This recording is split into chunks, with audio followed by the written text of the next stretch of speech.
ان الحمد للہ نحمده ونستعینه ونستغفره ونعوذ باللہ من شرور انفسنا ومن سیئات اعمالنا من يهده اللہ فلا مضل له ومن يضلل فلا هادی له واشهد ان لا الہ الا اللہ وحدہ لا شریک له واشهد ان محمدا عبدہ ورسولہ اما بعد فإن خیر الحدیث کتاب اللہ وخیر الہدی ہدی محمد صلی اللہ علیہ وآلہ وسلم وشر الامور محدثاتها وکل محدثۃ بدعہ وکل بدعۃ ضلالہ وکل ضلالۃ فی النار۔ اعوذ باللہ السمیع العلیم من الشیطان الرجیم من ہمزہ ونفخہ ونفثہ بسم اللہ الرحمن الرحیم۔ رب اشرح لی صدری ویسر لی امری واحلل عقدۃ من لسانی یفقہوا قولی۔ بسم اللہ الرحمن الرحیم۔ ان اللہ وملائکتہ یصلون علی النبی یا ایہا الذین آمنوا صلوا علیہ وسلموا تسلیما۔ اللہم صل علی محمد وعلی آل محمد کما صلیت علی ابراہیم وعلی آل ابراہیم انک حمید مجید۔ اللہم بارک علی محمد وعلی آل محمد کما بارکت علی ابراہیم وعلی آل ابراہیم انک حمید مجید۔ اللہم ربنا آتنا فی الدنیا حسنۃ وفی الآخرۃ حسنۃ وقنا عذاب النار۔ لا الہ الا انت سبحانک انی کنت من الظالمین۔ ربنا آتنا من لدنک رحمۃ وہیئ لنا من امرنا رشدا۔ یا حی یا قیوم برحمتک استغیث ولا حول ولا قوة الا باللہ العلی العظیم، آمین۔ الحمدللہ آج 19 جولائی 2020 کی قرآن کلاس نمبر 37 کی اسٹوڈیو ریکارڈنگ ہونے جا رہی ہے۔ آج انشاءاللہ تعالی ہم سورۃ البقرہ کی آیت نمبر 253 سے سٹارٹ لیں گے، اور پارہ نمبر 3 کا آغاز بھی اسی آیت سے ہو رہا ہے۔ اعوذ باللہ من الشیطان الرجیم، بسم اللہ الرحمن الرحیم۔ تلک الرسل فضلنا بعضهم علی بعض۔ یہ سب رسولوں کی جماعت کہ فضیلت دی ہے ہم نے ان میں سے بعض کو بعض پر۔ منہم من کلم اللہ، ان میں سے ایسے بھی ہیں کہ جن سے اللہ نے کلام فرمایا ڈائریکٹ، اور وہ سیدنا موسیٰ علی نبینا علیہ الصلاۃ والسلام ہے۔ ہمارے نبی صلی اللہ علیہ وآلہ وسلم سے بھی کلام فرمایا، لیکن وہ شب معراج آسمانوں میں۔ اس دنیا میں جس کے ساتھ کلام کیا گیا وہ ایک ہی پرسنالٹی ہیں، وَكَلَّمَ اللَّهُ مُوسَىٰ تَكْلِيمًا، جو قرآن پاک میں آیا کہ اللہ تعالیٰ نے موسیٰ علیہ السلام کے ساتھ کلام فرمایا جیسا کہ کلام کرنے کا حق ہے۔ وَرَفَعَ بَعْضَهُمْ دَرَجَاتٍ، اور بعض کے اور معاملات میں درجوں کو بلند کیا۔ یعنی اللہ تعالیٰ فرما رہا ہے کہ جو انبیاء ہیں ان کے درمیان آپس میں بھی باہمی فضیلت موجود ہے۔ کسی ایک نبی کو دوسرے کے اوپر فضیلت حاصل ہو سکتی ہے کسی ایک خوبی کی وجہ سے، لیکن یہ ضروری نہیں ہے کہ اس ایک خوبی کی وجہ سے وہ سب کو سپرسیڈ کر گیا۔ دوسرے میں کوئی ایسی خوبی ہو سکتی ہے جو اس میں موجود نہ ہو، اور اسی کی ایک مثال آگے آ رہی ہے۔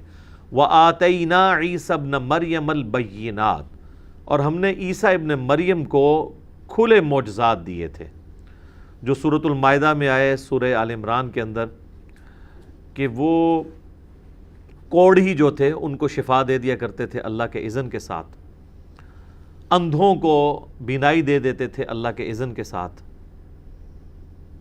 اسی طریقے سے مٹی کی مورت میں وہ پھونک مارتے تھے تو وہ پرندہ بن جاتی تھی اللہ کے اذن سے، اور اللہ تعالیٰ نے ان کو یہ بھی کوالٹی دی تھی کہ وہ غیبی خبریں دیا کرتے تھے اللہ کے اذن سے۔ وَأَيَّدْنَاهُ بِالرُّوحِ الْقُدُسِ، اور ہم نے ان کی مدد فرمائی تھی روح قدس کے ذریعے۔ روح قدس سے مراد سیدنا جبرائیل علی نبینا وعلیہ الصلاۃ والسلام۔ تو یہ آیت کا حصہ جو ہے سورہ البقرہ کی آیت نمبر 253 اس چیز کے اوپر شاہد ہے کہ جو تفضیل بین الرسل کا عقیدہ ہے یہ قرآن کے اندر بالکل فٹ بیٹھتا ہے۔ تفضیل یا اردو میں ہم کہیں گے تفضیل، فضیلت، تفضیل بین الرسل، رسولوں میں سے ایک کو دوسرے پر فضیلت دینا، اس عقیدے کی جڑ قرآن میں سورۃ البقرہ کی آیت نمبر 253 کے اندر موجود ہے۔ سٹارٹ ہی سے ہو رہا ہے تلک الرسل فضلنا بعضهم علی بعض، اللہ نے بعض رسولوں کو بعض پر فضیلت دی ہے۔ یہ عقیدہ تو ہے حق پر مبنی۔ ایک اس کی مخالفت پہ عقیدہ ہے، وہ ہے تفریق بین الرسل، رسولوں میں تفریق کر دینا، فرق کر دینا، اس اعتبار سے کہ چند رسولوں پر ایمان لانا اور چند پر نہ لانا، یا کسی رسول کی فضیلت اس طریقے سے بیان کرنا کہ دوسرے کی تنقیص لازم آئے، تو وہ بھی تفریق بین الرسل میں فال کرتا ہے۔ وہ عقیدہ جو ہے وہ بعض اوقات تو حرام ہے اور بعض اوقات کفر پر مبنی ہے۔ اس لیے آپ دیکھیں گے سورۃ البقرہ جب کنکلوڈ ہوگی تو مسلمانوں کو عقیدہ سمجھایا گیا ہے، لا نفرق بین احد من رسلی، ہم فرق نہیں کرتے رسولوں کے درمیان ایمان لانے پر۔ یعنی جس طرح ہم امام کائنات سیدنا و مولانا محمد رسول اللہ صلی اللہ علیہ وآلہ وسلم پر ایمان لانے کو اپنے ایمان کی بنیاد سمجھتے ہیں اور ان کا انکار کرنا ہم کفر سمجھتے ہیں، بالکل اس طریقے سے کسی ایک پیغمبر کا انکار کرنا بھی وہ کفر ہے، اور اسی کو کہا جاتا ہے تفریق بین الرسل، فرق کر دینا رسولوں میں، کہ اس رسول کو مانیں گے اس رسول کو نہیں مانیں گے۔ اس عقیدے کے اوپر قرآن پاک میں کئی جگہ پر ایمفسائز کیا گیا ہے، کیونکہ یہ جو عقیدے کی خرابی ہے یہ سابقہ امتوں میں آ چکی تھی۔ یہودی جو تھے وہ تفریق بین الرسل کے قائل تھے، عیسیٰ ابن مریم کو رسول نہیں مانتے تھے، رسول ہوتے ہوئے رسول کا انکار نہیں کر رہے ہوتے تھے، وہ رسول سرے سے مانتے ہی نہیں تھے ان کو۔ اسی طریقے سے کرسچنز نے نبی علیہ السلام کی رسالت کا انکار کر دیا، اور مسلمانوں کو کہا گیا کہ تم نے تمام رسولوں پر ایمان لانا ہے۔ کل آمن باللہ وملائکتہ وکتبہ ورسلہ لا نفرق بین احد من رسلہ، ہم کسی ایک رسول میں بھی فرق نہیں کرتے ایمان لانے کے اعتبار سے۔ اچھا، ایک اور تفریق بھی ہے، وہ ہے اللہ اور اس کے رسولوں کے درمیان فرق کر دینا، اسے بھی قرآن میں کہا گیا کفر۔ اور پارہ نمبر 6 اگر آپ نکال لیں، اس کے سٹارٹ میں وہ آیات ہیں جس میں اللہ تعالیٰ نے بڑی جاندار انداز کے اندر اس عقیدے کی نفی فرمائی ہے۔ سورہ نساء کے کانٹیکسٹ میں آیت نمبر ہے 150، پارہ نمبر 6 کے سٹارٹ ہی میں، ان الذین یکفرون باللہ، وہ لوگ، بے شک وہ لوگ جو کہ کفر کرتے ہیں اللہ کا، ورسولہ، اور اس کے رسولوں کا، ویریدون ان یفرقوا بین اللہ ورسولہ، اور وہ یہ چاہتے ہیں کہ وہ فرق کریں اللہ اور اس کے رسولوں کے درمیان، یعنی وہ کہیں ہم اللہ کو مانیں گے، اپنے مرضی کا رسول مانیں گے، دوسرے رسولوں کو چھوڑ دیں گے۔ وَيَقُولُونَ نُؤْمِنُ بِبَعْضٍ وَنَكْفُرُ بِبَعْضٍ، اور وہ کہتے ہیں کہ ہم بعض پر ایمان لاتے ہیں، بعض کا کفر کرتے ہیں۔ وہی بات جو میں نے کہی تھی، اللہ اور رسول میں فرق کر دیا۔ اللہ کی ریکوائرمنٹ یہ ہے کہ جو اللہ کو مانتا ہے نا وہ اللہ کے ہر رسول کو مانے گا، اور جو یہ چاہتا ہے کہ اللہ اور رسولوں کے درمیان فرق کر دے تو اس سے مراد یہ ہے کہ وہ اللہ کو مانے گا، اللہ کی نہیں مانے گا، اللہ کے بعد رسولوں کو مانے گا، بعض کا انکار کر دے گا۔ اور اسی کا ذکر دیکھ لیں، وَيَقُولُونَ، اور کہتے ہیں، نُؤْمِنُ بِبَعْضٍ، ہم بعض کو تو مانیں گے، وَنَكْفُرُ بِبَعْضٍ، اور بعض کا کفر کر دیں گے۔ وَيُرِيدُونَ أَن يَتَّخِذُوا بَيْنَ ذَلِكَ سَبِيلًا، اور وہ اس چیز کے خواہش مند ہیں کہ کوئی درمیان کا راستہ نکال لیں، یعنی اپنی مرضی کی رسالت کو وہ ماننا چاہتے ہیں۔ اب آپ کو اس عقیدے کی اہمیت کا اندازہ ہوگا کہ مسلمانوں کو جو بار بار یہ کہا جا رہا ہے نا کہ تمام رسولوں پر ایمان لانا ہے، کسی رسول میں آپ نے فرق نہیں کرنا، اس لیے کہ یہ عقیدہ ایمانیات میں داخل ہے. جو یہ کرے گا یعنی تفریق بین الرسل کرے گا وہ کافر ہے. وہ آگے آ رہی ہے اولئک هم الکافرون حقا، ایسے لوگ پکے کافر ہیں جو بعض رسولوں کو مانے اور بعض کا انکار کرتے ہیں، کٹر کافر ہیں.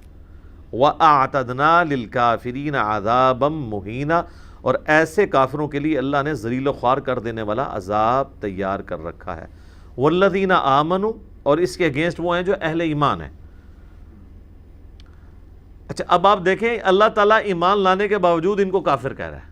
اللہ کو مان رہے ہیں، رسولوں کو مان رہے ہیں، بس کسی ایک رسول کا انکار کر دیا، اللہ کہہ رہا ہے فارغ، حالانکہ باقی ساری ایمانیات ان میں موجود ہیں. اور اللہ تعالیٰ ہمارے والذین آمنوا، جو ایمان والے ہیں، باللہ اللہ پر، ورسولہ اور اس کے رسولوں پر، ولم یفرقوا بین احد منہم، اور وہ ایمان ایسا لاتے ہیں کہ کسی رسول میں ایمان لانے میں فرق نہیں کرتے. اولئک سوف یؤتیہم اجورہم، یہ وہ لوگ ہیں جن کو عنقریب اللہ تعالیٰ ان کے اعمال کا پورا پورا اجر دے گا. وَكَانَ اللَّهُ غَفُورًا رَحِيمًا، اور اللہ تعالیٰ بخشنے والا مہربان ہے. تو سر اس سے یہ بات پتہ چل گئی کہ تفریق بین الرسل عقیدہ ہے کفر، اور تفضیل بین الرسل اس کی جڑ قرآن میں سورۃ البقرہ آیت نمبر 253 میں. تو یہ دو عقائد ہیں، تفریق بین الرسل اور تفضیل بین الرسل، یا اردو میں تفضیل. لیکن اب اس میں ایک باریکی ہے، ایک گرے ایریا بھی لائی کرتا ہے تفضیل بین الرسل میں. فضیلت تو ظاہر ہے کہ وہ جب اللہ تعالیٰ خود کہہ رہا ہے کہ میں نے بعض رسولوں کو بعض پر فضیلت دی ہے، اس کی ایک جز ایسی ہے کہ جس کو نبی علیہ السلام نے سختی سے کنڈیم فرما دیا، اور وہ ہے ایسی فضیلت بیان کرنا کہ جس میں کسی دوسرے نبی کو نیچا کرنا مقصود ہو، چاہے وہ ڈائریکٹلی ہو یا انڈائریکٹلی. ڈائریکٹلی تو ظاہر ہے سب ہی اس کو عیب سمجھیں گے، انڈائریکٹلی بھی اگر ایسا کام کیا گیا تو نبی علیہ السلام نے اسے ناپسند فرمایا. اس کے ثبوت میں صحیح بخاری اور صحیح مسلم دونوں میں حدیث موجود ہے. ایک یہودی اور مسلمان کا آپس میں جھگڑا ہوا. اب ظاہر مسلمان صحابی تھا، بعض دوسری روایتوں میں ملتا ہے کہ یہ شخص سیدنا ابوبکر صدیق تھے رضی اللہ تعالیٰ عنہ. تو اس یہودی نے کہا کہ اللہ تعالیٰ نے موسیٰ علیہ السلام کو تمام جہان والوں پر فضیلت دی.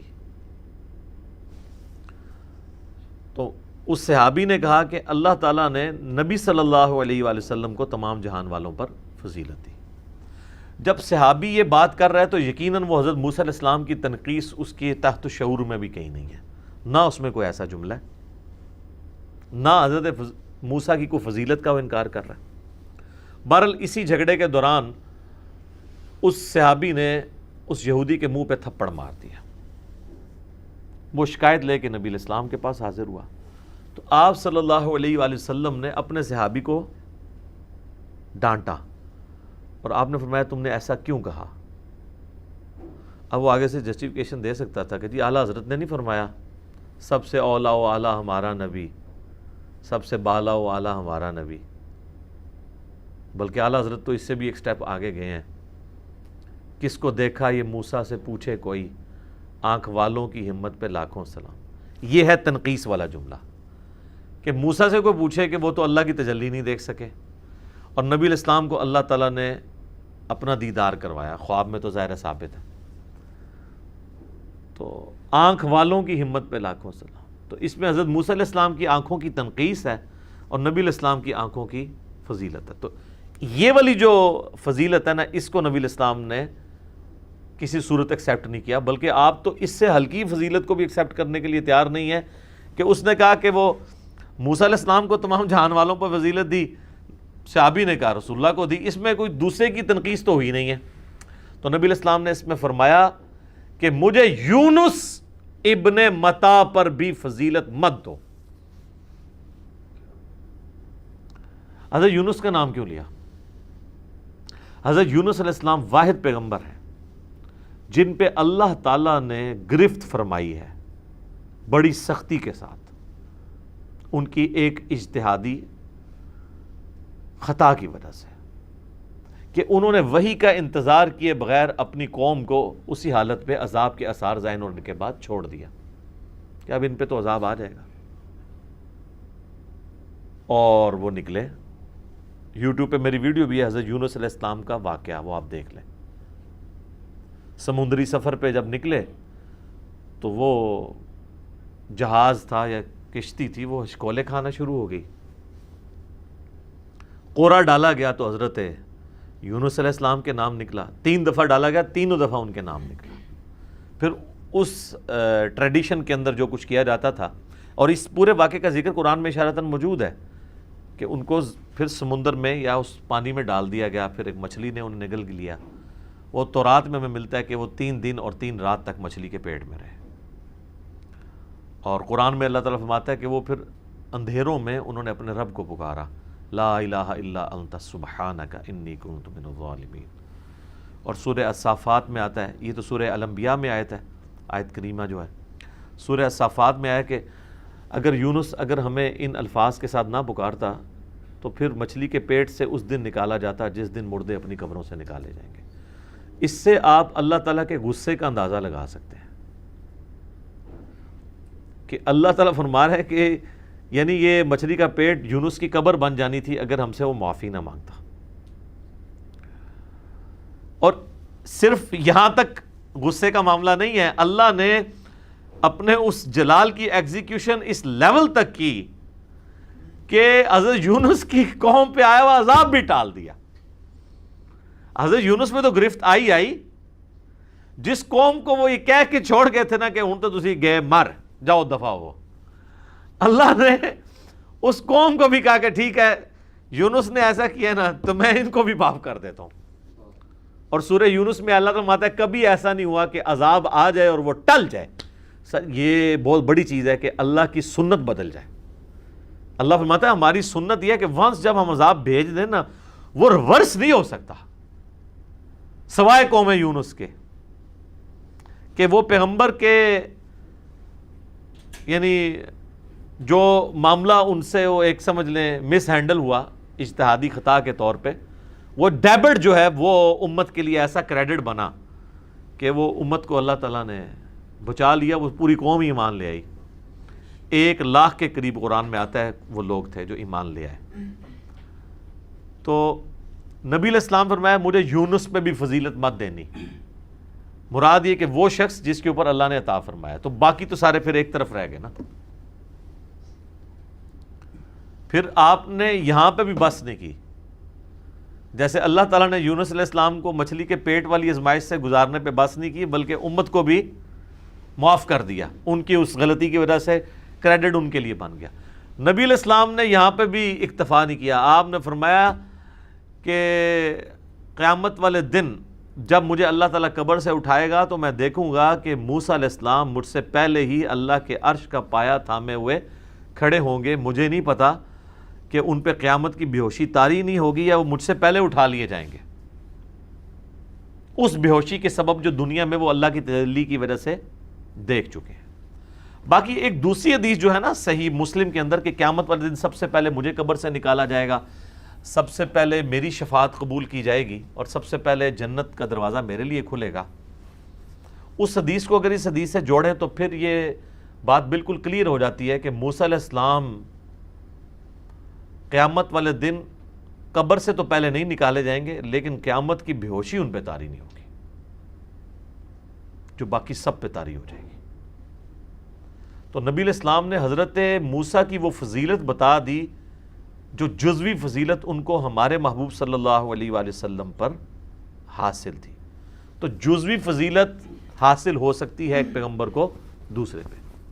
اب عیسیٰ ابن مریم کو وہ فضیلت حاصل ہے باقی تمام انبیاء پہ جو انتہائی یونیک ہے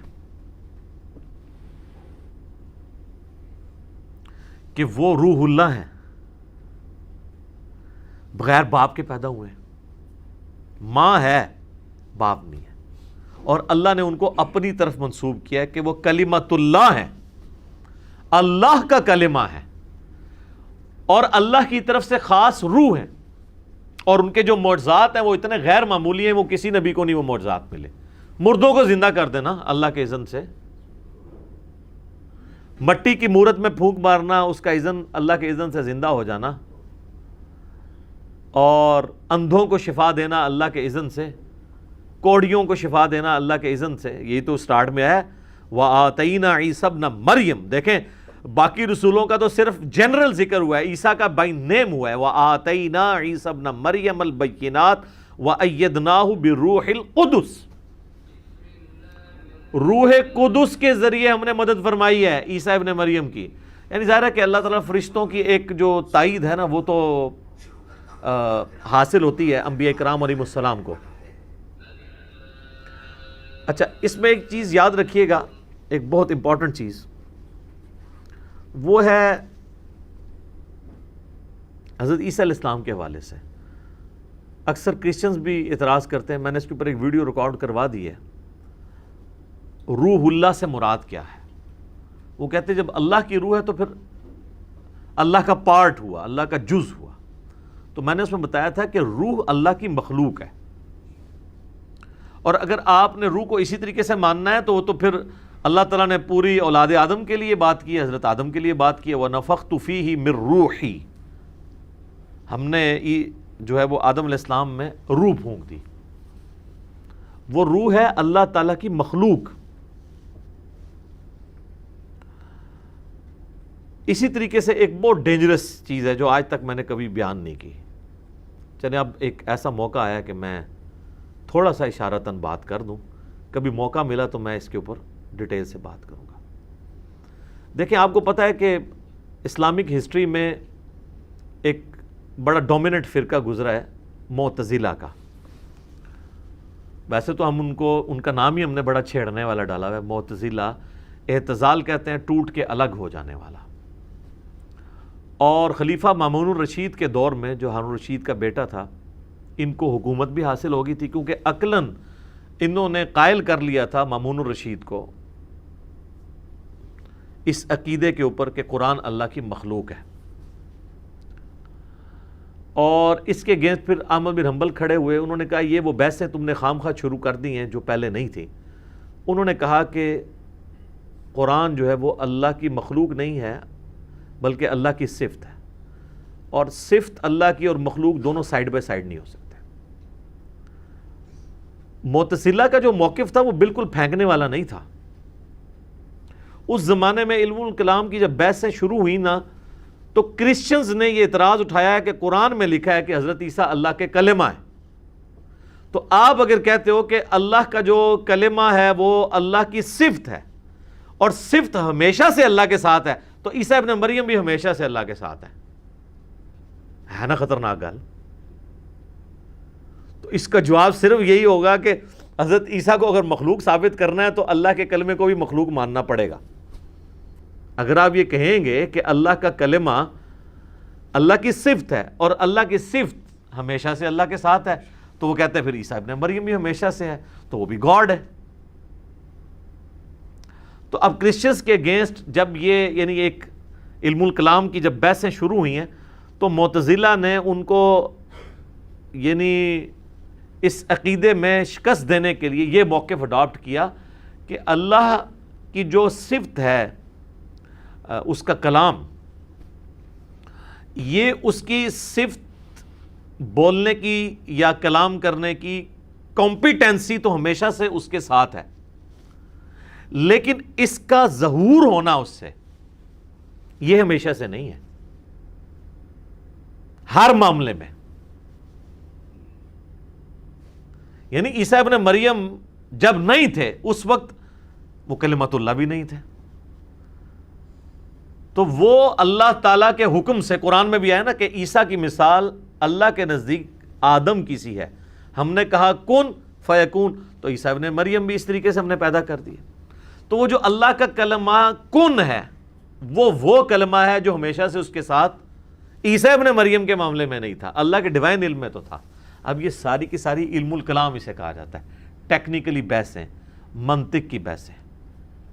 لہٰذا یہ جو عام لوگ ویسے ہی بحث کر دیتے ہیں نا کہ کوئی معتزلہ جو ہیں وہ کوئی بالکل پاگل تھے یا کوئی جاہل تھے، نہیں سر، آپ کے بڑے بڑے علاموں سے بڑے وہ علامے تھے، اور اس وقت مسلمانوں کے خلاف جتنی یلغار تھی علم الکلام کی یا فلسفے کی، اس کے آگے بند جن لوگوں نے بند ہے نا، تو وہ لوگ تھے، اس لیے انہوں نے حاکم وقت کو قائل کر لیا تھا اس معاملے میں۔ لیکن پھر ظاہر ہے کہ وہ اس عقیدے کو بنیاد بنا کے حکومتی لیول پہ امپوز کر رہے تھے پبلک کے اوپر، اور جو عقیدہ نہیں رکھتا تھا تو وہ جسے کہتے ہیں نا ایک مذہبی جبر، انہوں نے وہ امپلیمنٹ کر دیا ہوا تھا۔ تو احمد بن حنبل رحمہ اللہ کا موقف اس معاملے میں تھا کہ اسے امپلیمنٹ نہ کیا جائے، کہ اب حکمران نے اڈاپٹ کر لیا، ٹھیک ہے، علمی بحث کرنے میں تو کوئی مسئلہ نہیں ہے، بلکہ انہوں نے تو جا کے بادشاہ کے دربار میں مناظرے بھی کیے معتزلہ کے ساتھ۔ لیکن اب دیکھیں جب یہ روش انہوں نے اختیار کی نا حکومتی لیول پہ امپوز کرنے والی، تو سر یہ تو پھر کبھی بھی کامیاب نہیں ہوتی ہے۔ تو آج آپ دیکھ لیں کہ ان کا نام و نشان مٹ چکا ہے، لیکن ان کے جو معاملات اپنے تھے وہ بھی نیک نیتی کے اوپر مبنی تھے۔ اسی وجہ سے آپ دیکھیں کہ اس زمانے میں معتزلہ کی تکفیر کسی نے نہیں کی ہے، نہ سنی نے نہ شیعہ نے، بلکہ جس طرح آج کل چھوٹے موٹے فروعی اختلافات پائے جاتے ہیں، اسی اعتبار سے ان کو لے کے چلا جاتا تھا۔ احمد بن حنبل نے بھی کبھی ان کی تکفیر نہیں کی ہے، بس زیادہ ان کو غصہ آیا تو انہوں نے زیادہ سے زیادہ یہ کہہ دیا تھا کہ ہمارے ان کے جنازے فیصلہ کریں گے، ٹھیک ہے، یعنی جس کا جنازہ بڑا ہوگا وہ حق پہ ہوگا، جس پہ پھر میں نے احمد بن حنبل کا رد کیا تھا کہ یہ تو انتہائی غیر علمی جملہ ہے۔ کسی ایک عالم دین کے ساتھ کسی کی عقیدت وابستہ ہو سکتی ہے، اس کے کروڑوں فالورز ہو سکتے ہیں، لیکن اس کا یہ مقصد نہیں کہ اس کو وہ بنیاد بنا لے کہ وہ حق پر ہے، ورنہ تو آج پھر سب دیکھ لینا، ممتاز قادری کے جنازے نے فیصلہ کر دیا ہے کہ بریلوی حق پہ ہیں، اگر یہی دلیل بنا لی جائے تو اب وہ جو اہل حدیث جو احمد بن حنبل کا یعنی کول چاٹتے پھرتے ہیں اور جگہ جگہ کوٹ کرتے پھرتے ہیں، اور احمد بن حنبل کو پتہ نہیں انہوں نے مطلب صحابہ کے بعد سب سے بڑے امام کے طور پہ پریزنٹ کیا ہے، تو وہ اب چاٹیں نا اس کو کول کو کہ بھی اہل حدیث پھر کہیں کہ ہمارے اور بریلویوں کے جنازے فیصلہ کریں گے کہ حق پہ کون ہے، تو اللہ کے فضل سے 100% باطل پہ ثابت ہوں گے۔ یا دیوبندیوں کے ساتھ کمپیئر کریں تو جنید جمشید صاحب کا جنازہ کتنا بڑا ہوا ہے، اور دیوبندیوں اور بریلویوں کے لیے پھکی یہ ہے کہ آپ کے کسی بابے کا اتنا بڑا جنازہ نہیں جتنا مولانا مودودی کا ہوا ہے، اور اس کی ویڈیو بھی موجود ہے۔ قذافی اسٹیڈیم پورا بھرا ہوا تھا اور باہر بھی لوگ موجود تھے، تو آپ کے سارے بابوں سے بڑا جنازہ ہوا ہے مولانا مودودی کا، تو آپ مان لیں کہ وہ حق پہ ہیں۔ یہ ساری اسی طریقے سے چیزیں چل رہی ہیں، یہ غیر علمی اپروچ ہے۔ اس پہ میں ایک جملہ بولوں گا، وہ ایک گورے نے اسٹیفن ہاکنگ کے اوپر نا اس کا علمی رد کیا تھا، یہ مرنے سے پہلے دوبارہ ایتھیسٹ ہو گیا تھا نا، تو اس میں اس نے ایک بڑا پیارا جملہ بولا تھا کہ نان سینس ہی ہوتی ہے، چاہے وہ دنیا کا سب سے ذہین ترین آدمی کیوں نہ کہہ رہا ہوں۔ یعنی جو پنجابی کہنا ہے کہ چھڑولی ہے، پاویں جتنا مرضی وڈا بندہ چھڑول نہ چھوڑے، چھڑولی ہوتی ہے۔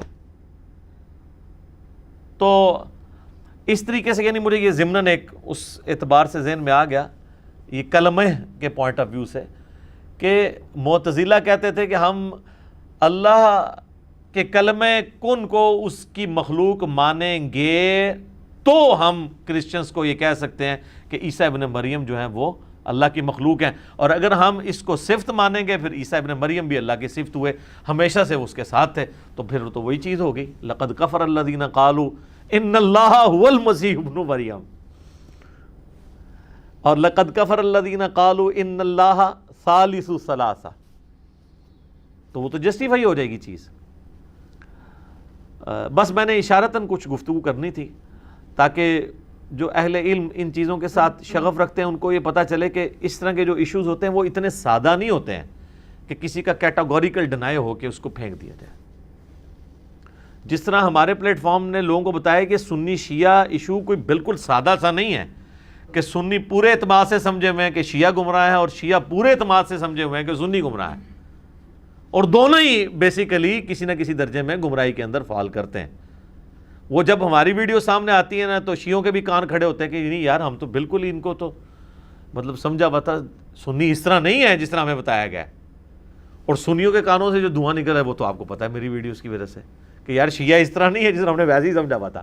تو آج میں نے ایک تیسرے فرقے کا بھی اضافہ کر دیا کہ معتزلہ بھی ایسے نہیں ہے کہ آپ نے ان کو ویسے ہی سمجھا ہوتا ہے کہ اڈے ڈنگر سن جناب کہتے سن قرآن اللہ دی مخلوق ہے. تو بھائی ایڈے بڑے بڑے مسئلے تو بنے ہوئے سن, اتنا سادہ معاملہ نہیں تھا. تو نہ یہ کوئی عقیدہ ایسا ہے کہ جو بنیادی عقائد میں سے ہے کہ اس کے اوپر کسی کی آپ تکفیر کریں. اگر کوئی اس کی تعویل کرتا ہے تو اس میں بھی تعویل ممکن ہے, وہ بھی پورے اخلاص کے ساتھ ان معاملات کو لے کے چل رہے تھے. اچھا, اسی طریقے سے ایک فضیلت کی مثال میں نے آپ کو یہ دے دی نا, حضرت موسیٰ علیہ السلام کی اور حضرت عیسیٰ علیہ السلام کی. اب ہمارے نبی علیہ السلام کے تو والد تھے, تو اس اعتبار سے ہمارے نبی علیہ السلام پہ حضرت عیسیٰ علیہ السلام کو فضیلت ہے. اور حضرت آدم علیہ السلام کی تو نہ ماں نہ باپ, ان کو باقی تمام انبیاء پہ فضیلت اس اعتبار سے ہے اللہ نے انہیں اپنے ہاتھوں سے بنایا جیسا کہ اس کی شان کے لائق ہے, اور ان کے ذریعے نسل انسانی چلائی. یہ ان کی بہت بڑی ایک فضیلت ہے جو کسی کو نہیں حاصل ہو سکتی. ٹھیک ہے, اب جو کوئی کر لے, یعنی اگر کوئی یعنی اس حدیث کی غلط تعویل کرتا ہے جو دلائل النبوہ میں ہے اور مسند امام احمد میں ہے کہ میں اللہ کے ہاں اس وقت بھی خاتم النبیین لکھا تھا جب آدم روح اور مٹی کے درمیان تھے, تو اس سے مراد اللہ کے علم میں ہے, کیونکہ روحیں تو پہلے پیدا ہو گئی تھی, جسم بعد میں آئے. لیکن اس کی بنیاد میں اگر آپ یہ کہیں کہ نبی علیہ السلام حضرت آدم سے پہلے تھے, تو پھر نبی علیہ السلام اولاد کس کی ہیں؟ آدم علیہ السلام کی. خود بخاری مسلم میں آتا ہے کہ مجھے جو ہے وہ اولاد آدم کے سب سے بہترین گروہ میں اللہ تعالیٰ نے رکھا ہے. نبی علیہ السلام خود تو اپنے آپ کو کہہ رہے ہیں کہ میرا باپ آدم ہے, آپ یہ کہنا چاہ رہے ہیں نہیں وہ آدم سے بھی پہلے ہیں. تو یہ اب ایک میتھمیٹیکل ایرر آ جائے گا نا. ایک شخص اگر اپنے باپ سے پہلے ایگزسٹ کرتا ہے تو وہ اپنے باپ کی اولاد کیسے ہوا؟ تو اس طریقے سے فضیلتیں نہیں ثابت ہوتی ہیں. اس طریقے سے بخاری شریف میں آتا ہے کہ قیامت والے دن سب کے سب لوگ ننگے اٹھائے جائیں گے. سب سے پہلے اللہ تعالیٰ ابراہیم علیہ السلام کو لباس پہنائے گا اور پھر باقی انبیاء کو. اب یہاں پہ حضرت ابراہیم علیہ السلام کی فضیلت باقی انبیاء پہ ثابت ہو جاتی ہے کہ ان کو اللہ تعالیٰ سب سے پہلے لباس پہنائے گا. اسی طریقے سے صحیح مسلم میں آتا ہے 431 نمبر حدیث ہے کہ شب معراج اللہ تعالیٰ نے بیت المقدس میں تمام انبیاء کو جب جمع کیا, یہ عالم برزخ کی چیز تھی, دنیا میں ابزرو نہیں ہو سکتی معجزانہ طور پہ. تو جبرائیل نے مجھے کہا کہ آپ ان کی امامت کروائیں. تو نبی علیہ السلام کو امامت میں فائز کر کے اللہ تعالیٰ نے تمام انبیاء تک یہ میسج دیا کہ نبی صلی اللہ علیہ وآلہ وسلم امام الانبیاء ہیں. اب یہ وہ فضیلت ہے جو باقی انبیاء پہ نبی علیہ السلام کو حاصل ہے, اور یہ کلی فضیلت کے طور پہ ہے, کیونکہ امامت اور لیڈرشپ اس کو دی جاتی ہے جو کلی طور پہ باقیوں پہ فضیلت رکھتا ہو. لیکن اس کلی فضیلت سے مراد جزیات کی فضیلت نہیں ہے, اور یہ چیز صحابہ کرام میں بھی ہے. صحابہ کرام میں بھی اہل سنت کے ہاں یہ ایگریڈ اپان ہے کہ کلی فضیلت شیخین سیدنا ابو بکر اور عمر رضی اللہ عنہما کو باقی صحابہ پر حاصل ہے.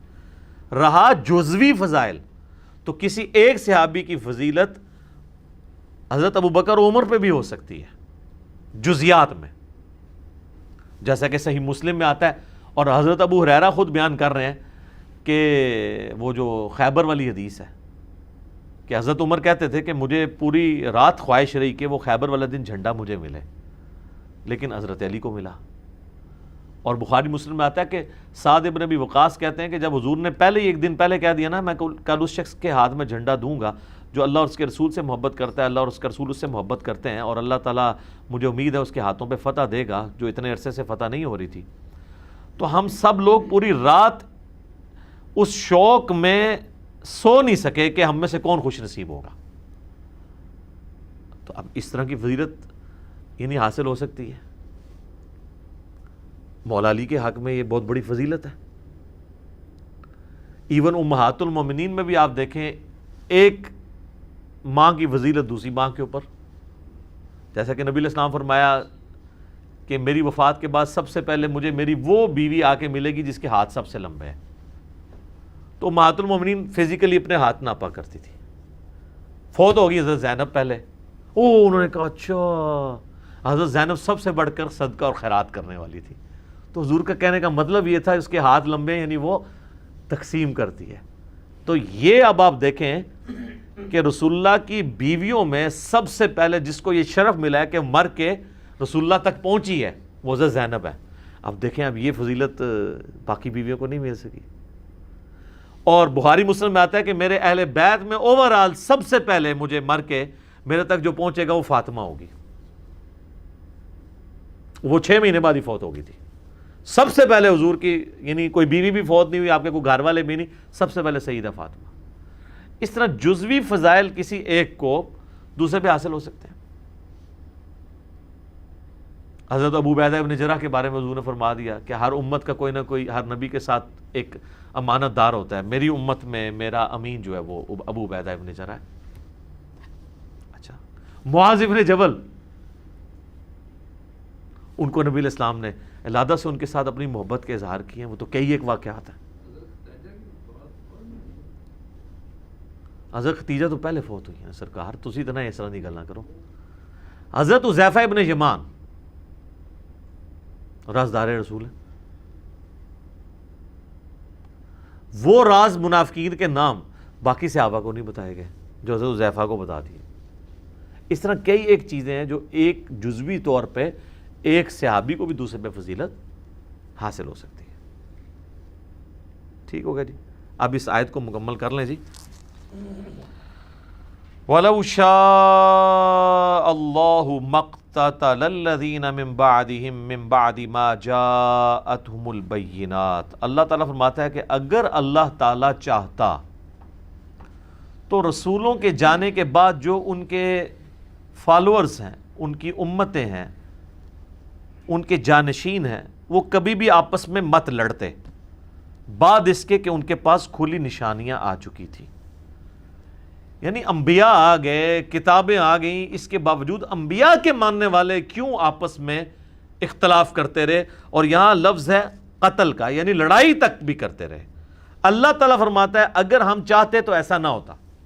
ہم چاہتے سے مراد یہ نہیں ہے کہ میں چاہتا تھا کہ لوگ لڑیں. ہم چاہتے سے مراد ہے کہ اگر اللہ تعالیٰ نے زبردستی ہدایت دینی ہوتی تو ایسا نہ ہوتا. اور یہ صرف اگلے انبیاء کے ساتھ نہیں ہوا, ہمارے نبی علیہ السلام کے کیس میں بھی یہی ہوا ہے. جنگ جمل صفین نہروان ہوئی ہے جو, تو آپس میں ہی لڑے ہیں نا. تو اللہ تعالیٰ فرما رہا ہے کہ اگر یعنی ہم چاہتے تو ایسا نہ ہوتا. مراد یہ کہ اگر ہم زبردستی کرنا چاہتے ہیں, لیکن چونکہ دنیا اللہ نے آزمائش کے ساتھ جوڑی ہے تو انبیاء کا جانا امت کے لیے خود بہت بڑی آزمائش ہے. مسلم شریف میں حدیث ہے کہ جب تک میں اپنے صحاب میں موجود ہوں نا اس وقت تک امن ہے. جب اللہ تعالیٰ مجھے اٹھائے گا تو میرے صحابہ پہ وہ فتنے ٹوٹ پڑیں گے جن کا اللہ نے مجھے پہلے ہی بتا دیا ہے. اور میرے صحابہ میری امت کے لیے امن کا باعث ہے. جب میرے صحابہ کو اٹھا لیا جائے گا تو میری امت پہ وہ فتنے ٹوٹ پڑیں گے جن کا مجھے پہلے بتا دیا گیا. یہ مسلم شریف کی حدیث ہے, اور یہ کربلا والے ریسرچ پیپر کے سٹارٹ میں نے یہ حدیث, اسی حدیث سے ہی کربلا والے ریسرچ پیپر کا آغاز کیا. آپ دیکھ لیں جی, صحابہ کرام جب دنیا سے اٹھ گئے تو پھر گمراہیاں کس قدر کھل کے سامنے آئی ہیں کہ آپ پاس فرسٹ ہینڈ نالج موجود نہیں ہے کہ رسول اللہ کا اس معاملے میں کیا عقیدہ تھا. صحابہ کی موجودگی میں کم از کم عقیدے کی خرابیاں تو نہیں آئی نا. سیاسی اختلافات, باقی دنیاوی طور پہ دنیا کی محبت کی کمزوریاں وہ آنا الگ بات ہے, لیکن برائی کو برائی سمجھا جاتا تھا, گناہ کو گناہ سمجھا جاتا تھا, غلط عقیدہ کوئی نہیں تھا, کوئی مزار نہیں بنتے تھے, کوئی بابوں کو نہیں پکارتا تھا, کوئی قبروں سے نہیں مانگتا تھا. یہ تو معاملات کوئی نہیں ہوتے تھے. کوئی اس قسم کی بحثیں نہیں موجود تھیں.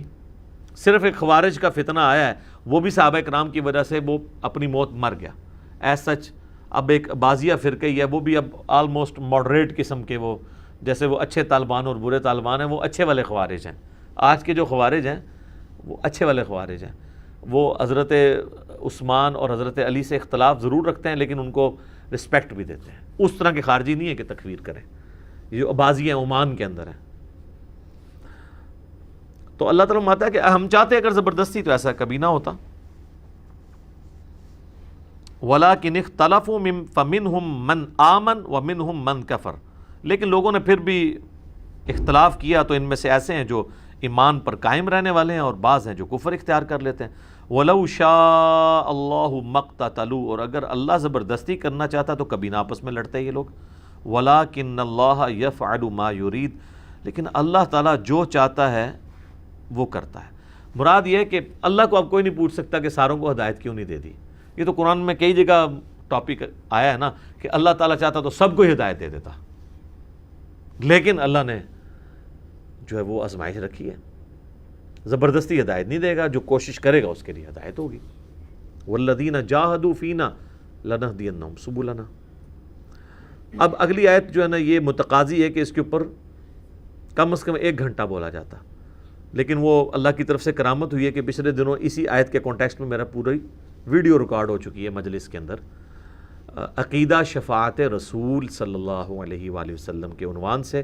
اس کی بنیادی آیت یہی تھی, سورۃ البقرہ کی آیت نمبر 254, یا ایھا الذین آمنوا انفقوا مما رزقناکم, اے اہل ایمان ہمارے دیے ہوئے رزق میں سے ہماری راہ میں خرچ کرو, من قبل ان یأتی یوم لا بیع فیہ ولا خلہ, اس دن سے پہلے کہ جس دن یعنی قیامت کے دن نہ تو اللہ تعالیٰ کوئی مال والی رشوت قبول کرے گا, نہ کوئی دوستی مانی جائے گی, ولا شفاعت اور نہ کوئی دھونس والی شفاعت, والکافرون ہم الظالمون اور کافر ہی جو ہیں وہ ظالم ہیں. تو اس آیت کے اندر کیٹاگوریکل ڈینائی ہوا کہ قیامت والے دن, یعنی یہ دنیا کے معاملے ہیں نا کہ آپ رشوت دے کے چھوٹ جائیں, آپ سفارش کے ذریعے چھوٹ جائیں اور آپ دوستی کے ذریعے چھوٹ جائیں. آخرت میں کوئی اس طرح کی چیز نہیں ہوگی, بلکہ قرآن میں کئی جگہ مضمون آئے گا کہ اگر زمین بھی پوری کوئی دولت کی بھر کے اللہ تعالیٰ کو دے دے نا, اس کے مثل اور بھی, تب بھی اللہ تعالیٰ قبول نہیں کرے گا کوئی رشوت. تو یہاں شفاعت کی نفی آئی ہے. اس کی وجہ سے بعض منکرین حدیث نے دھوکہ کھایا, انہوں نے کہا شفاعت کی تو کوئی اصل ہی نہیں ہے, قرآن میں تو کیٹاگوریکل ڈینائی ہے. حالانکہ اسی سے اگلی آیت جو ہے آیت الکرسی, اس میں اللہ تعالیٰ نے واضح فرما دیا من ذا الذی یشفع عندہ الا باذنہ, اللہ کے حضور کسی کی جرت نہیں شفاعت کر سکے کسی کی سوائے اس کے اذن سے. اور وہ پورا ایک عقیدہ ہے کہ اللہ تعالیٰ ہی اذن دے گا, تعداد بھی مقرر کرے گا, بندے بھی بتا دے گا کہ ان کی شفاعت کرنی ہے. وہ بیسیکلی ایک مہمان خصوصی والا معاملہ ہوگا.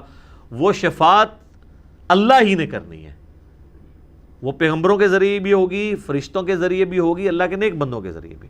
اب یہ ایک پورا ٹاپک 1 گھنٹے کا ہے, آپ یوٹیوب پہ جا کے لکھیں شفاعت رسول صلی اللہ علیہ وآلہ وسلم کا عقیدہ, جس میں آلموسٹ 100 سے زیادہ ریفرنسز میں نے قرآن اور بخاری مسلم سے پیش کیے ہیں, اور ایک ایک حدیث کا نمبر ڈسپلے ہوتا ہے. ہم نے بڑی محنت کے ساتھ اس ویڈیو کو ریکارڈ کروایا, آلموسٹ وہ 50 منٹ کی ویڈیو ہے. تو اس میں میں نے اس طرح کی کراس ریفرنس کے طور پہ ساری آیات, جس میں یہ والی آیت اور اس سے اگلی آیت بھی میں نے کور کی ہے. آج میں اس ڈیٹیل میں نہیں جاؤں گا, میں چاہ رہا ہوں کہ جو مختصر سا وقت رہ گیا اس میں ہم آیت الکرسی جو ہے وہ سورۃ البقرہ کی آیت نمبر 255 کور کر لیں. اب اگلی آیت جو ہے یہ آیت الکرسی کہلاتی ہے, کیونکہ اس میں اللہ تعالیٰ کی بادشاہت کی کرسی کا ذکر ہے. اس کی فضیلت میں کئی ایک احادیث ہیں. صحیح بخاری میں ایک بڑی ڈیٹیل حدیث ہے, مال غنیمت کی چوکیداری کے اوپر سیدنا ابو ہریرہ کو نبی صلی اللہ علیہ وآلہ وسلم نے مامور کیا, اور 3 راتوں تک ایک شخص آ کے وہاں چوری پرفارم کرنے کی کوشش کرتا رہا. تو حضرت ابو ہریرہ نے اسے پکڑ لیا. پہلی دفعہ پکڑا تو اس نے کہا چھوڑ دو, اگلی دفعہ نہیں آؤں گا. دوسری بار پکڑا تو اس نے کہا چھوڑ دو, اگلی دفعہ نہیں آؤں گا. تیسری دفعہ جب پکڑا تو انہوں نے کہا اب تو میں تجھے رسول اللہ کی بارگاہ میں ضرور پیش کروں گا. تو اس نے کہا کہ مجھے چھوڑ دو, میں تمہیں ایک ایسا وظیفہ بتاتا ہوں کہ اگر رات کو بستر پہ جاتے وقت تم وہ وظیفہ کر لو تو صبح تک اللہ تعالیٰ کی طرف سے تمہاری حفاظت کے اوپر فرشتہ مامور ہوگا, شیطان تمہارے قریب نہیں آئے گا. یہ حدیث صحیح بخاری میں 2311 ہے. انٹرنیشنل نمبر کے مطابق ہمارے صبح شام کے اذکار میں بھی ہم نے ڈالی ہوئی ہے. تو پھر اس نے جو وظیفہ بتایا وہ ہے کہ آیت الکرسی رات کو بستر پہ جاتے وقت پڑھ لیا کرو. تو حضرت ابو ہریرہ نے اس کو چھوڑ دیا. نبی علیہ السلام ہر موقع پہ جب وہ صبح بتاتے تھے تو نبی صلی اللہ علیہ وآلہ وسلم فرماتے تھے وہ جھوٹا ہے, آج پھر آئے گا. تو خیر وہ بھی سمجھدار تھا, وہ تیسری دفعہ جب چھوٹا ہے وہ چوتھی دفعہ آیا نہیں ہے. تو تیسری دفعہ حضور نے کہا کہ 3 دنوں سے تمہارا جو آنے والا وہ مہمان تھا نا, وہ شیطان تھا جو انسانی شکل میں آیا تھا. ہے وہ جھوٹا ہے لیکن اس نے بات سچی کی ہے. تو یہ ایک اصولی بات ہے کہ سچی بات اگر جھوٹا بھی کرے تو اس بات کی تصدیق کر دینی چاہیے. تو وہ آیت الکرسی کا وظیفہ مل گیا۔ اسی طریقے سے سنن نسائی الکبریٰ میں اسی کی ایکسٹینشن ہے۔ سنن نسائی الکبریٰ کے اندر ایک حدیث ہے، امام نسائی نے اس میں ایک چیپٹر باندھا ہے عمل الیوم واللیلہ، وہ سنن نسائی الکبریٰ کا چیپٹر ہے۔ اس میں انٹرنیشنل نمبر کے مطابق ہے یہ 8017 نمبر حدیث، حاکم میں بھی موجود ہے اس کا کچھ حصہ 2064، کہ جو شخص صبح کے وقت آیت الکرسی پڑھ لے شام تک وہ اللہ کی حفاظت میں رہتا ہے شیاطین سے، جنات سے، اور جو شام کے وقت ایک دفعہ آیت الکرسی پڑھ لے صبح تک حفاظت میں رہتا ہے۔ تو یہ اللہ کا شکر ہے کہ جو لوگ فجر اور مغرب کی نماز پڑھ رہے ہیں وہ آٹومیٹکلی آیت الکرسی پڑھ لیتے ہیں۔ اب جس نے فرض نماز کے بعد آیت الکرسی پڑھ لی ہے نا، اسے دوبارہ سے یہ ذکر کرنے کی ضرورت نہیں ہے، وہ اس میں امپلائڈ ہے، وہ شامل ہے، دوبارہ کر لیتا تو بہت اچھی بات ہے۔ اور ایک اور فضیلت ہے جو سنن نسائی الکبریٰ میں ہی ہے، 9928 نمبر حدیث ہے اسی عمل الیوم واللیلہ چیپٹر میں، کہ جو شخص نماز فرض ادا کرنے کے بعد، نماز فرض آیت الکرسی پڑھ لے گا وہ مرتے ہی جنت میں داخل ہوگا، لیکن اس میں نماز شرط ہے۔ تو یہ بھی ایک فضیلت ہے اس اعتبار سے۔ اس کی ایک ضعیف سند بھی ہے سنن الکبریٰ البیہقی میں مولا علی سے، اس میں الفاظ یہ ہیں کہ وہ آیت الکرسی کسی سے گفتگو کرنے سے پہلے پڑھ لے، لیکن جو سنن نسائی الکبریٰ میں صحیح سند ہے اس میں یہ الفاظ نہیں ہے۔ لیکن اس طرح کی جو ضعیف روایتیں ہیں نا، جب صحیح احادیث کو سپورٹ کر رہی ہوں نا تو اسی کو فالو کرنا چاہیے، کوشش یہی کرنی چاہیے کہ بغیر گفتگو کیے سلام پھیرتے ہی آیت الکرسی پڑھ لی جائے۔ البتہ اگر کوئی گفتگو کر بھی لیتا ہے تب بھی فضیلت مل جائے گی، کیونکہ جو صحیح حدیث میں اس طرح کے الفاظ موجود نہیں ہیں۔ تو یہ 3 بڑے بڑے فضائل ہیں۔ باقی میں نے قرآن حکیم کی صورتوں کے فضائل کے اوپر ڈیٹیل لیکچر ریکارڈ کروا دیا ہوا ہے، مسئلہ نمبر 112A-B-C، جسے شوق ہے تو وہ دیکھ سکتا ہے۔ اللہ لا الہ الا ہو، اللہ ہی ہے وہ کہ نہیں ہے کوئی معبود سوائے اس کے۔ الحی القیوم، وہ خود سے زندہ ہے اور باقی سب کو قائم اسی نے رکھا ہوا ہے، سب کو زندہ رکھنے والا وہ ہے، باقیوں کی زندگی اس سے مستعار ہے، اس کی زندگی حقیقی ہے، اپنی ہے۔ لا تأخذہ سنۃ ولا نوم، اور اس کی زندگی اتنی کامل ہے کہ نہ تو اسے اونگ آتی ہے اور نہ نیند۔ ہماری زندگی آپ دیکھ لیں ناقص ہے، ہم 24 گھنٹے کے اندر ایک دفعہ ضرور مر جاتے ہیں۔ موت نیند کی بہن ہے نا، اسی لیے آپ دیکھیں آپ کو جو رات کو سونے کی دعا سکھائی گئی ہے صحیح بخاری میں، اللہم بسمک اموت و احیا، اور اللہم باسمک اموت و احیا، دونوں الفاظ درست ہیں، تیرے نام سے زندہ ہوتا ہوں اور مرتا ہوں۔ اور صحیح بخاری میں جو صبح اٹھنے کی دعا ہے وہ تو ہے ہی ہے، اس میں تو ڈائریکٹ کلیئر ہو گیا۔ یہاں تو پھر بھی کوئی کہہ سکتا ہے کہ ایمبیگوٹی ہے کہ یہ اس نیند کا بھی ذکر نہیں ہے، لیکن اس میں تو واضح ذکر ہے، الحمدللہ الذی احیانی بعد ما اماتنی، یا احیانا بعد ما اماتنا، جمع کے سیغے سے ہو، وَإِلَيْهِ النُّشُورُ، تمام تعریفیں اس ذات کے لیے جس نے ہمیں مرنے کے بعد دوبارہ زندہ کر لیا۔ پھر سورہ الزمر میں بھی آتا ہے کہ اللہ تعالیٰ ہی ہے جو رات کو جب تم سوتے ہو تو تمہارے نفس کو قبض کر لیتا ہے، پھر جس کو اپنے پاس رکھنا ہوتا ہے اسے روک لیتا ہے، جس کی باقی ہوتی ہے اس کو دوبارہ واپس بھیج دیتا ہے۔ تو نیند بھی موت کی ایک فارم ہے۔ ہماری جو زندگی ہے وہ بھی ناقص ہے، ہم ڈیپینڈنٹ ہیں اللہ کے اوپر، اس اعتبار سے کہ جب چاہے وہ سانس روک لے، اور اس اعتبار سے بھی کہ 24 گھنٹے میں ہمیں ایک دفعہ سونا ہی پڑتا ہے، ادروائز آپ اگلے 24 گھنٹے، دنیا کا ذہین ترین آدمی، دنیا کا طاقتور ترین آدمی کتنے گھنٹے جاگ سکتا ہے؟ یہ بزرگ جو جاگتے رہے ہیں نا 1-1 سال یا 2-2 سال، کہانیاں نے، کوئی نہیں اٹھ جاگتے، جس کو ہے نا اس کو لے کے جاگ کے بتائے کوئی، اور کہتے ہیں جناب 3 سال تک کھایا پیا نہیں ہے۔ اس کے ساتھ اس کہانی کو کمپلیٹ کیا کریں، ساتھ یہ بھی کہا کریں کہ نہ کھادا پیتا نہ پیشاب کیتا، کیونکہ اگر کھایا پیا نہیں ہے تو پیشاب تو کھانے پینے کے ساتھ ہے نا، آپ کھانا پینا چھوڑ دیں پیشاب ختم ہو جائے گا۔ یہ ساتھ کیوں نہیں کہتے ہیں کہ 3 سال تک پیشاب بھی نہیں کیا، اور پھر اس طرح کا بندہ لے کے آنا ہے، اس کا جو ہم کریں گے نا وہ ہماری ویڈیوز میں ریکارڈ ہے، آج چھوڑ دیں۔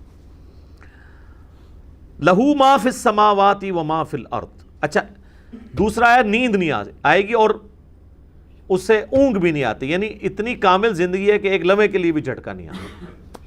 لہو ما فی السماوات و ما فی الارض، اسی کے لیے ہے آسمانوں اور زمین کی بادشاہی۔ اچھا، آسمان ہمیشہ جمع کے سیغے کے ساتھ آتے ہیں، زمین سنگولر کے سیغے کے ساتھ، سوائے ایک پارہ نمبر 28 کے اندر کہ اللہ نے 7 آسمان پیدا کیا اور اس کے مثل زمینیں بھی، چونکہ یہ اللہ تعالیٰ کی طرف سے ایک میریکل پلانٹ ہے روئے ارض، زندگی ابھی تک یہیں پہ دریافت ہوئی ہے جس زندگی کو ہم جانتے ہیں، اس لیے اللہ تعالیٰ اسپیشلی اس کا ذکر کرتا ہے۔ تو قرآن میں جب بھی آئے نا کہ آسمانوں اور زمین کی بادشاہت، تو اس سے مراد پوری کائنات۔ من ذا الذی یشفع عندہ الا باذنہ، کس کی جرأت ہے کہ اللہ کے حضور کسی کی شفاعت اور سفارش کر سکے سوائے اس کے اذن کے؟ ظاہر ہے کسی کی جرأت نہیں ہے۔ دنیا میں سفارش یہ ہوتی ہے کہ کسی شریف آدمی کو پکڑ کے پولیس لے گئی ہے تو ایک وہاں کا بڑا آدمی جا کے سفارش کرتا ہے کہ جی آپ کو غلط فہمی ہوئی ہے، میں اسے شروع سے جانتا ہوں، بڑا شریف آدمی ہے۔ اب اللہ کو اس طرح کی سفارش تو کوئی نہیں کر سکتا کہ یا اللہ آپ کو غلط فہمی ہوئی ہے، بندہ غلط پکڑ لیا آپ نے، نہیں، ایسے تو ہو ہی نہیں سکتا۔ اسی لیے اللہ نے کہا کہ اس کی جرأت ہے کہ مجھے کہے، مجھے سفارش کرے کسی کی، کہ میرے کہنے تھے نہیں۔ تو اب آپ دیکھ لیں بابوں کے بارے میں وہ دھونس کے عقیدے جو رکھے ہوئے ہیں، اسی تو آپ کو قرآن نہیں پڑھنے دیتے۔ جس نے یہ آیت پڑھنی ہے اس نے کہنا ہے کہ بابا کتوں آ گیا، اتنے کوئی بھی کھنگڑ نہیں دینا اللہ نے، سوائے جس کو اذن دیا ہے محمد رسول اللہ صلی اللہ علیہ وآلہ وسلم۔ اور وہ بھی ایک پوری دردناک حدیث ہے بخاری مسلم میں، حدیث شفاعت، وہ یوٹیوب پہ میرا کلپ دیکھ لیں، شفاعت رسول صلی اللہ علیہ وآلہ وسلم کا عقیدہ۔ یعلم ما بین ایدیہم وما خلفہم، وہ جانتا ہے جو ان سے پہلے ہو چکا، جو ان کے بعد ہونے والا ہے۔ یعنی اللہ تعالیٰ ہمارا جس کی سفارش تم میرے پاس لے کے آؤ گے نا، مجھے پتا ہے اس نے پہلے کیا کیا اور آندہ کیا کرنا ہے، مجھے بتا رہے ہو۔ اور ایک معنی یہ بھی ہے کہ جو سفارشی بھی ہے نا، اللہ تعالیٰ ان کو بھی جانتا ہے کہ ان کا علم پہلے کا کیا تھا اور بعد کا علم کیا ہے۔ اللہ تعالیٰ نے ہر ایک کو اپنے علم سے گھیرا ہوا ہے۔ وَلَا يُحِيطُونَ بِشَيْءٍ مِّنْ عِلْمِهِ إِلَّا بِمَا شَاءَ، اللہ کے علم کو کوئی نہیں گھیر سکتا سوائے اللہ تعالیٰ جس کے لیے چاہے تو اس کے اوپر کوئی علم آشکار کر لے۔ یعنی اللہ تعالیٰ کے علم کو کوئی اور مخلوق نہیں گھیر سکتی، اللہ نے سب کو اپنے علم سے گھیرا ہوا ہے، سوائے اس کے کہ وہ جو سورہ آل عمران میں بھی آتا ہے 179 نمبر آیت میں کہ اللہ کی یہ شان نہیں ہے کہ وہ اپنے غائب کے اوپر کسی کو اطلاع دے سوائے اپنے پیغمبروں کے، اور تمہارا کام ہے اللہ اور اس کے پیغمبروں پر ایمان لاؤ۔ پیغمبر وہ ہستی ہوتی ہے کہ جس کو اللہ تعالیٰ غیب کی خبریں دیتا ہے، غیب کا علم دیتا ہے اتنا جتنا اس کے لیے پسند فرماتا ہے۔ علم الغیب کے اوپر میرا مسئلہ نمبر 6A اور 6B آپ دیکھ سکتے ہیں، وہ ڈیٹیل ٹاپک ہے۔ تو جتنا جس کے لیے چاہتا ہے اللہ ظاہر فرماتا ہے، اور جس کے لیے نہیں چاہتا ظاہر نہیں فرماتا۔ اچھا، یہ اب بعض علم الغیب ایسے ہیں جو اللہ تعالیٰ نے انبیاء کرام کو دیے ہیں، اور بعض یہ ہیں جو ہمارے اعتبار سے وہ آپ سمجھ لیں ان سین علم ہے، لیکن چونکہ وہ فزیکل ورلڈ کے ساتھ تعلق رکھتے ہیں اس لیے ہم اس کو علم الغیب کا لفظ تو نہیں بول سکتے، لیکن چھپے علوم ہیں، جیسے سائنٹیفک جو بڑے بڑے راز ہیں اس کائنات کے، وہ لوگوں نے دریافت کیے ہیں۔ میگنیٹک فیلڈ کا دریافت کرنا، کمپاس بنا لینا، فیراڈے نے 8 سے 200-300 سال پہلے ہی ہوا ہے نا بجلی والا معاملہ، دنیا میں بجلی آئے ہوئے میکسیمم 150 سال گزرا ہے، اس سے پہلے بجلی نہیں تھی۔ تو ایک انسان پہ اللہ نے راز کھولا ہے نا کہ اگر کسی کنڈکٹر کو میگنیٹک فیلڈ کے اندر موو کیا جائے تو اس میں وولٹیج پیدا ہو جاتی ہے، EMF انڈیوس ہو جاتی ہے۔ یہ فیراڈے کو اللہ نے راز سمجھا دیا نا، نیوٹن کو کئی ایک چیزیں باتیں سمجھا دی، آئنسٹائن کو سمجھا دی، تیل زمین سے نکل آیا، گھڑی بنا لی، اتنی ساری چیزیں ہیں، جہاز بنا لیے، جیٹ انجن بنا لیے۔ تو یہ اس کائنات کے راز اللہ تعالیٰ لوگوں پہ کھولتا ہے۔ وسع کرسیہ السماوات والارض، اسی کی کرسی نے آسمانوں اور زمین کو گھیرا ہوا ہے۔ ولا یؤودہ حفظہما، اور اللہ تعالیٰ کو زمین و آسمان کی حفاظت کرنا کوئی مشکل نہیں ہے، تھکا نہیں دیتی یہ چیز۔ وہو العلی العظیم، اور وہ بہت بلند ہے اور عظمت والا ہے۔ اچھا، یہاں کرسی عین ممکن ہے کہ کوئی فزیکل کرسی ایگزسٹ کرتی ہے، اور عین ممکن ہے کہ یہ بات محاورتاً ہو رہی ہے کہ اللہ تعالیٰ کی بادشاہت اس سے مراد ہو، کیونکہ قرآن میں کئی ایک چیزیں محاورتاً بھی استعمال ہوئی ہیں۔ اس کے اوپر یہ جو اہل حدیث کی طرف سے جہمی ہونے کا فتویٰ فوراً لگا دیتے ہیں، یہ غلط ہے۔ بعض جگہ وہ خود بھی تعویلات کر رہے ہوتے ہیں، جیسے سورہ قصص کے اینڈ پہ آتا ہے کہ ہر چیز کو فنا ہے سوائے اللہ کے چہرے کے، تو سارے اہل حدیثوں نے ترجمہ کیا ہے یہاں چہرے سے مراد اللہ کی ذات ہے، تو تعویل تو وہ بھی کر رہے ہیں۔ یا قیامت والے دن اللہ کے سائے کے سوا کوئی اور سایہ نہیں ہوگا، 7 لوگ اس سائے کے نیچے ہوں گے، بخاری مسلم میں آتا ہے، تو وہاں اہل حدیث بھی کہتے ہیں یہاں مراد عرش کا سایہ، اللہ کا سایہ مراد نہیں۔ تو اس طریقے سے اگر کوئی تعویل کرتا ہے اس طرح کے معاملات میں، جہاں پہ ممکن ہو، جہاں پہ ممکن نہ ہو وہاں پہ نہیں کرنی چاہیے۔ مولانا مودودی تو دونوں طرف گئے ہیں کہ عین ممکن ہے کرسی ہو، اور عین ممکن ہے کہ اس سے مراد ایک محاورتاً بات ہو کہ اللہ کی بادشاہی نے گھیر رکھا ہے ہر چیز کو، اور اس کی یعنی صرف اللہ تعالیٰ نے یہ بنا کے مخلوق چھوڑ نہیں دی، بلکہ اس کی حفاظت بھی اپنے ذمہ لی ہوئی ہے۔ اور وہ ایسی حفاظت نہیں ہے کہ کوئی اللہ تعالیٰ کو مصروف ہو گیا کہ اتنی مخلوقات پیدا کر کے اب کیا کرے گا، وہ ایسا نہیں ہے، بلکہ وہ اللہ تعالیٰ نے پہ کوئی گرا نہیں ہے اس کی۔ وہ تو سورۃ الانعام میں ہے کہ زمین کی گہرائیوں میں کوئی دانہ نہیں پھوٹتا، نہ زمین کے اوپر نہ سمندروں میں کوئی پتا بھی گرتا ہے مگر اس کے علم سے، اور اتنا کامل علم ہے کہ اللہ نے یہ سب کچھ ہونے سے پہلے لوح محفوظ میں لکھ لیا ہے۔ تو ایک ڈیٹیل طلب ٹاپک ہے۔ وَهُوَ الْعَلِيُّ الْعَظِيمُ، اور وہ بلند ہے اور عظمت والا ہے۔ اب یہاں پہ ایک اللہ کا نام بھی آ گیا علی، علی یون، تو مخلوق میں کسی کا نام ہو سکتا ہے، یہ ہے العلی، جب الف لام سے ہوگا تو دی علی خاص ہو جائے گا۔ رحمان تو کوئی بھی ہو سکتا ہے، الرحمن اللہ ہے، رؤوف کوئی بھی ہو سکتا ہے، نبی علیہ السلام کے لیے ہے بالمؤمنین رؤوف الرحیم، لیکن الرؤوف اور الرحیم اللہ ہے۔ صرف رؤوف اور رحیم سورہ التوبہ کی آخری آیات میں نبی علیہ السلام کے لیے بھی ہے۔ تو یہاں پہ بھی علی سے مراد بلند، عظمت والا، یعنی اللہ تعالیٰ اپنے عرش پہ مستوی ہے جیسا کہ اس کی شان کے لائق ہے، اور اپنی شان کے اعتبار سے بھی بلند ہے۔ تو اب یہ آیت الکرسی پہ تو گھنٹوں بولا جا سکتا تھا، میں نے اتنا حصہ کور کیا جتنا ایک عام بندے کی ضرورت ہے، کیونکہ آپ سمجھیں کہ قرآن حکیم میں جتنی بھی آیات اللہ تعالیٰ کی اسماء و صفات کے اعتبار سے یا اس کی قدرتوں اور شانوں کے اعتبار سے آئیں گی، آلموسٹ ان کی جڑ جو ہے وہ آیت الکرسی کے اندر موجود ہے۔ تو یہ اس پہ تو گھنٹوں بولا جا سکتا ہے، لیکن جتنی میں نے اجمالاً اس کی تفسیر بیان کر دی ہے اس تفسیر کلاس کے اندر اتنی کافی ہے۔ باقی تو جیسے جیسے اللہ تعالیٰ کی شانوں کا ذکر بیچ میں آتا چلا جائے گا وہ انشاءاللہ تعالیٰ ہم اس کو کور کرتے جائیں گے۔ اللہ تعالیٰ سے دعا ہے جو حق بات میں نے کہی اللہ تعالیٰ ہمارے دلوں میں راسخ فرما دے۔ اگر جذبات میں میرے منہ سے کوئی غلط بات نکل گئی تو اللہ تعالیٰ ہمارے دلوں سے اسے محو کر دے، دور کر دے، ہمیں معاف بھی فرما دے، ہمیں کتاب و سنت کی تعلیمات پر عمل کر کے دوسرے بھائیوں تک پہنچانے کی توفیق عطا فرمائے۔ سبحانک اللہم و بحمدک، اشہد ان لا الہ الا انت، استغفرک و اتوب الیک، وما علینا الا البلاغ المبین۔ جزاکم اللہ خیر۔